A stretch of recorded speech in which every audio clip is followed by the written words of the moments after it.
own time, your own business, then other people will respect it, okay? So it's very important to go for close. Now, why is it important to go for close? I'll give the story to you. Once upon a time, there's a very rich Texan. I mean, he lives in Texas, multi-gazillionaire, okay? And he's a little bit bored with life, and he wanted to do some experiments. So he has a big, huge Olympic-sized pool, and he decided to throw a big, huge party. But the night before the party, he decided to throw a lot of alligator and water moccasin in the pool, okay? A bunch of them.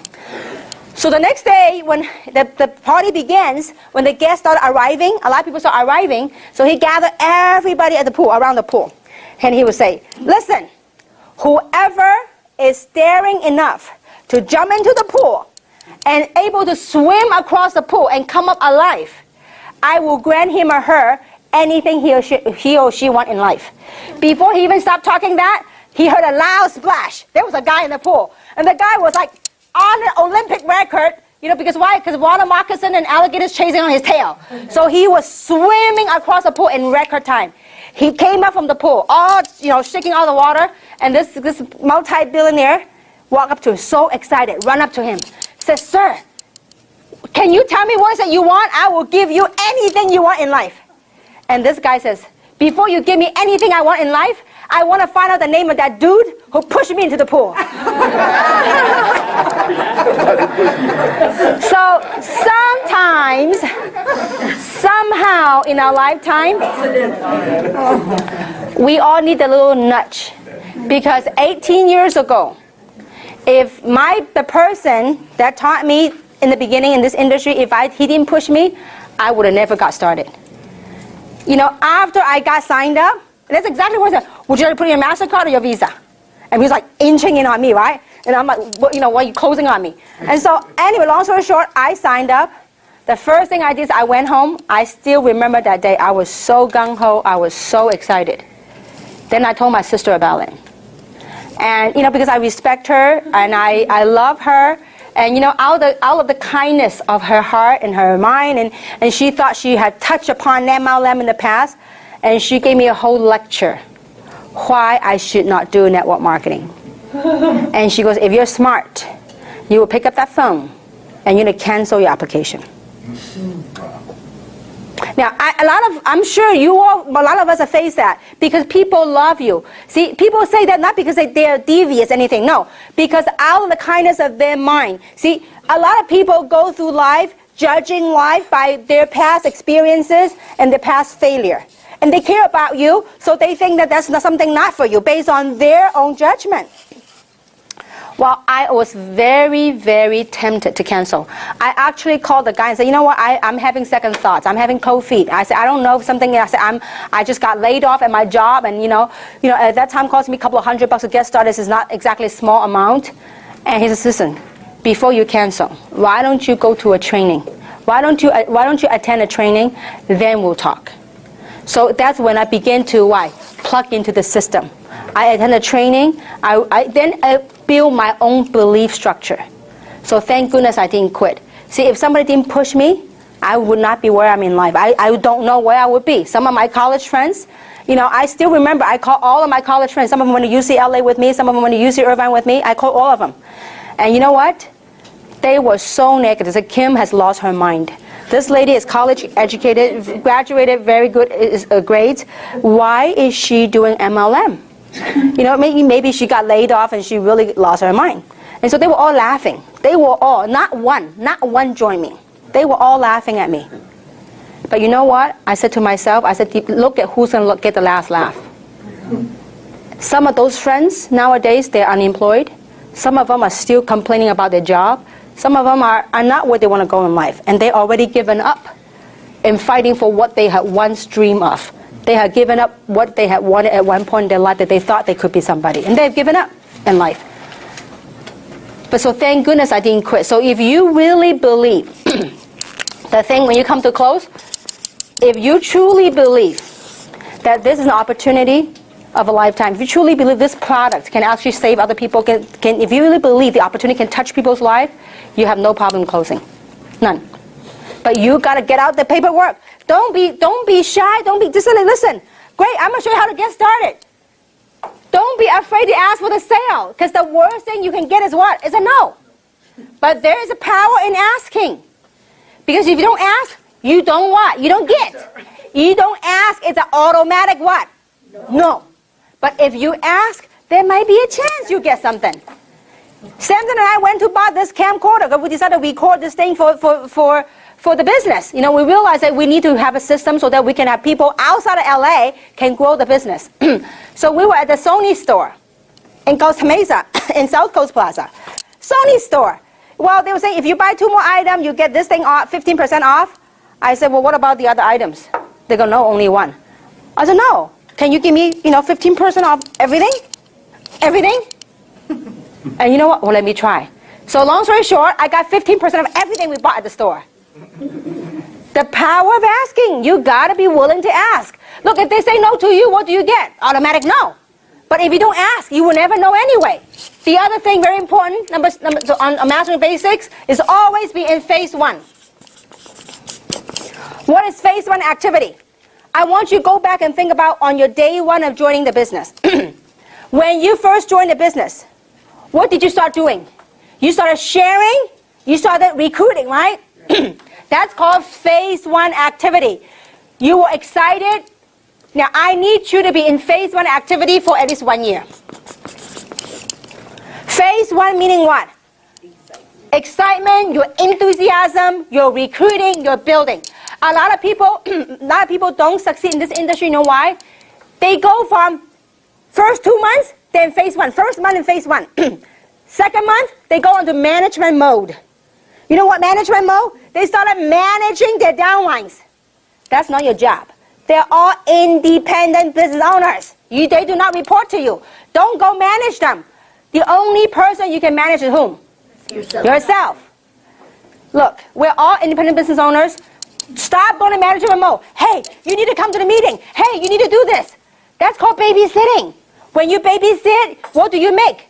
You make babysitting wages. See, your job is to look for people that are willing to do the same thing and want the same thing. If not, you're going to drag a whole bunch of stuff up the tree. It's very tiring. How many of you have done that in the past? You kept calling the same people. They keep telling you the same thing. Stop those management mode activities. You got to get on phase 1. Phase 1, recruiting. I am still recruiting. And when Samson and I were at the store yesterday, did I recruit the guy? Yeah. Why not? The guy's a double engineer major, okay, graduate from Fullerton. And Samson says, what are you doing at the store? You're selling camera. You know what I'm saying? He's looking for an opportunity. But you got to find a way to recruit, to pique their interest. Did I say anything? You asked Samson. Did I say anything about Luminous? No. Did I say anything about Gen S? Did I say anything about Reserve? Nada. I said, listen, you are such a nice guy, give me all this discount, okay? We have something for you. We want to take care of you. You call us. If you're looking for a way out, so he talked about his job, and so we said, if you're looking for a way out, we got something for you. Get the information. Now, so you got to go on phase 1. Phase 1 activity is very important. If you only keep on, the first month you recruited, and you bang on the people that you recruited, make your fortune, golden rules. The people that joined you, this is very golden. The golden rules when you start building a team. The people that are with you today, trust me, some of them will not stay. It is okay. Let it go.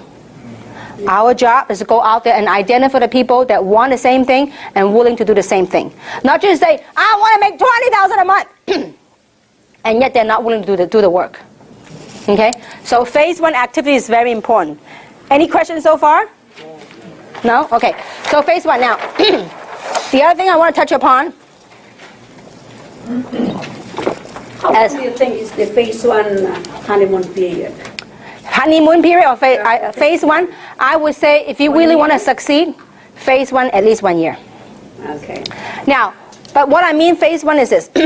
You always recruit. I'm always recruiting. I'm still recruiting. Okay? But when you have people as a leader, when you recruit it as a good one that they really want it, they're really active, they have strong desire, then you chase them. You work with them. You tap their network. Because this is very important. You are phase 1. Now see, When you first join the business, 100% of your activity is phase one, recruiting. But once you got some people going, guess what? You got to support your team. Now, if your team wants it, see, I'll give you an example. Before, 5 years ago, I started a business, the previous company. I called 202 people, 203 people. 185 say no. Okay? 17 said yes. Did you use your phone book to have the numbers? Warm contact. All of my contacts. So that actually is a whole different training. Family. Anybody that you know by first name basis. You got to do some memory jogging. Okay? When you run into people, you start putting them on the list. Okay? So that's a whole different training on a new... We're going to have a different kind of training on recruiting. But anyhow, I'm just going to give you a set of statistics. Start with 202 people. I sponsor 17 people the first 2 months. Then after that, the next year, I have no time to sponsor anybody. You know why? From 17 people, I have one and a half person working. One was Robert. The half was Tina. I call her half because this person that brought her there wasn't really working in the beginning. So she was the other half that's working. And through these 17 people, they all live in California. Guess how many countries went into? 200 plus countries. From the 17 people leveraging effort, guess how group the big went over? 200,000 distributors. When you have people that are working, they kept me so busy. Meeting after meeting. I was doing meeting and training. I have no time to recruit. See, that's good. When you have a group that keeps you going, that is okay. But when your group is dead, you don't want to babysit. You go recruit some more. Okay? So this is the statistics. Guys, you have to accept it. The golden rules. That your job is go out and sort and look for the right kind of people. And the way we sort, it's a sorting game, guys. And we're gonna call people, and I'm gonna give you a quick example of sorting. Okay, we call people, we sort people, just, for the sake of it, for simple to understand, we call people apples. Okay, and there's 3 types of apples. There's red apple, green apple, and rotten apples. Okay, 3 types of apples. Now, our goal, our job is to look for red apples. Red apples, red, delicious, juicy. They're the one that's fun and say yes to your business. Okay? The red apple is like people that are willing to do the work. They're excited. These are the kind you're looking for. The green apples, the one that they're not ripe yet. They have a lot of questions. Question after question after question after question. And they will find different forms of questions to ask you. In the same context, okay? So the green apple, people have questions. Now the rotten apples are the ones you want to stay away from. The rotten apples are what we call dream stealers. Not only would they say no to you, they'll be nasty about it, okay? So let's say that you're at a supermarket and there's a whole pile of apples, okay? Your job is to look at the apple and put in your basket and you to pick up red apples. Now this is what happens when in reality when we go recruit, when we go build. When you pick up a red apple, red juicy apple, what you do? You put it in your basket.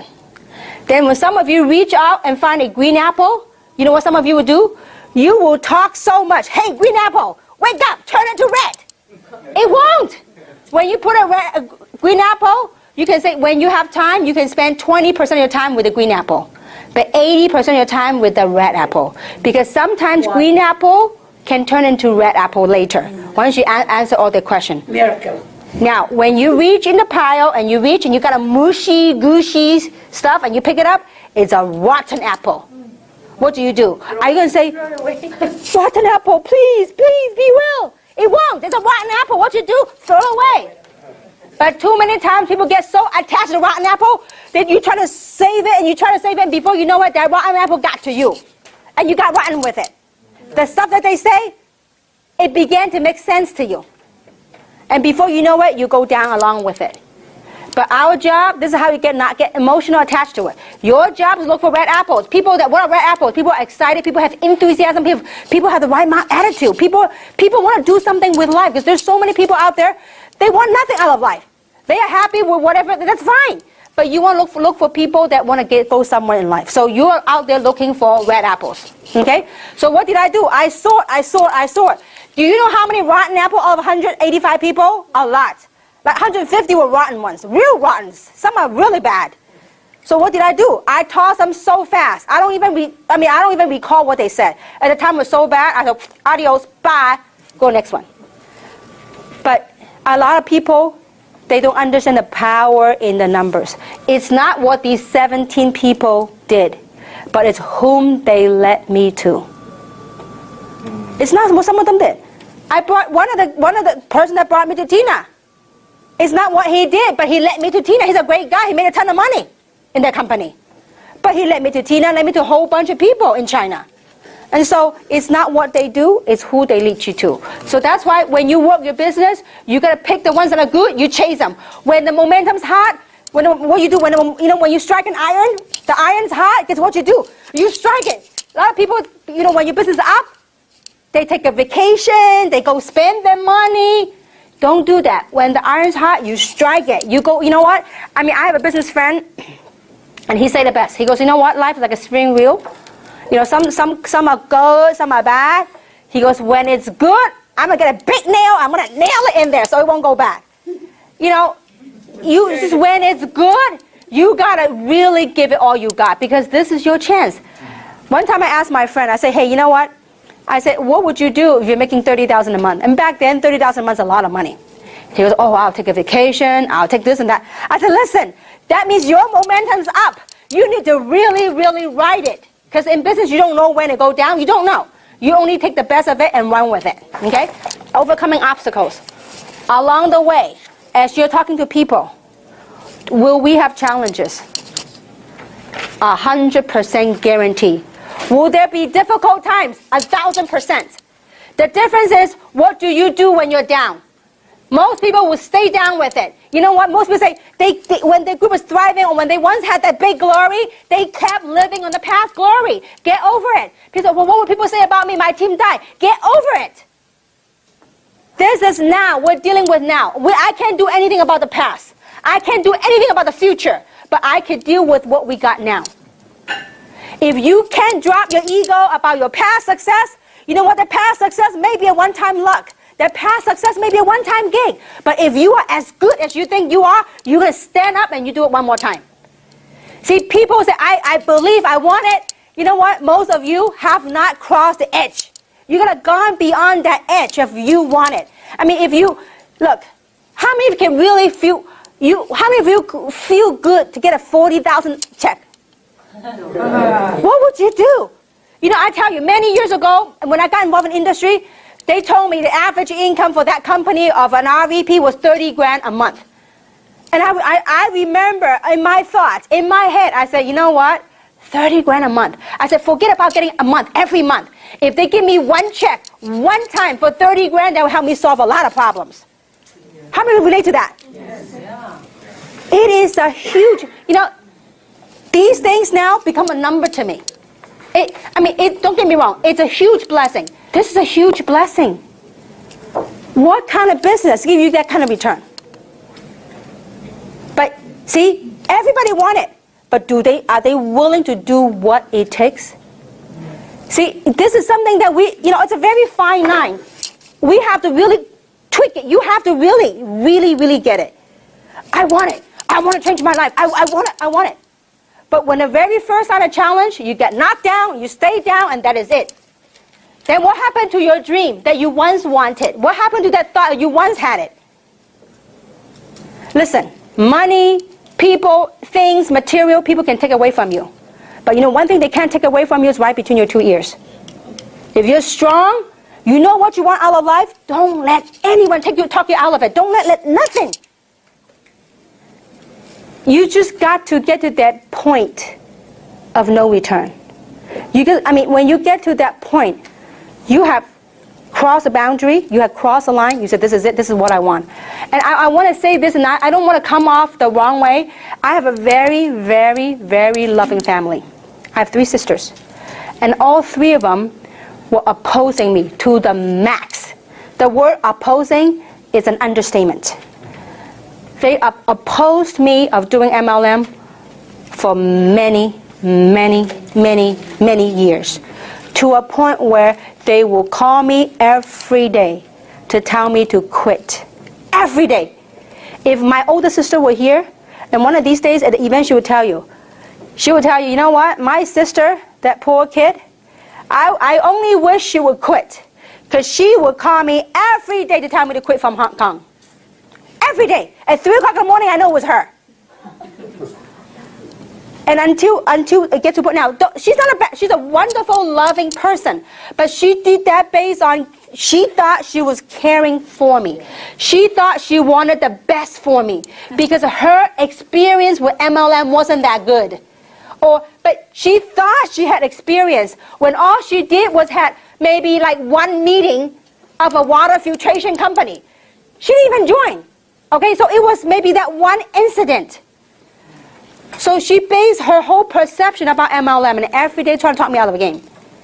It wasn't until the day I told her, listen, if you do not have anything good to say about my business, about my dream, about my goals, my journey that I chose, please don't call me anymore. You can call me about anything else, but don't say anything about what I do. See, I had drawn the line. Until you draw the line, then you become successful. You have to get good at it. See, many people in their mouth, they say, I believe in Jeunesse. I believe the product. I believe in Jeunesse. I believe I can make money. And yet they're not making the money. You know why? What you say, what you think, and what you do are two different things. When you say you want it, you want to be successful, you want to retire your job, you want to retire your husband, you want to walk away from your job, if you really want it bad enough, you know what? You're going to put massive action behind what you say. Then things will happen. You got to get over your own fear. Because you know what? What stops most people is our own fear. We worry about this. We worry about what people say. We worry about that. There's too many things to worry about. You ask me, you know, some of you, if you hang around me with my sisters, I'm the most quiet one in my whole family. Some of them, out of their kindness, they think they're very fashionable. They will laugh at me what I wear. This don't match, the color don't match. Do I give a dime? No. I said, this is me. I think it looks great on me. And I move on. But some people go, oh, maybe they're right. Maybe I need to change this, I change it. You got to be you. And you got to face your own fear. Don't worry about what other people say. Listen, will other people say this is a scam? Will other people say product don't work? I can guarantee you 1,000%. You got to be firm in what you want and you face your own fear. Look, if you have no more warm market, talk to cold market. But you're not going to recruit a cold market right away. You strike a conversation, find out what they need, and you go from, you know, like playing baseball, from first base, second base, you go from base to base. Learn about them, and you know what, eventually you're going to start building. You got to get good at bringing people. You got to get good at talking to people. If you talk to nobody, there's no way you can build a business. You must, by always attending meetings, not going to help you. You need to attend meeting with somebody. But in your learning process, while you're attending the meeting, you can learn. You can grow from it. You get good at it. But you got to get good at also inviting people. Okay? Now, another thing very important. So, overcoming obstacle. We all have it. The biggest obstacle that we have to overcome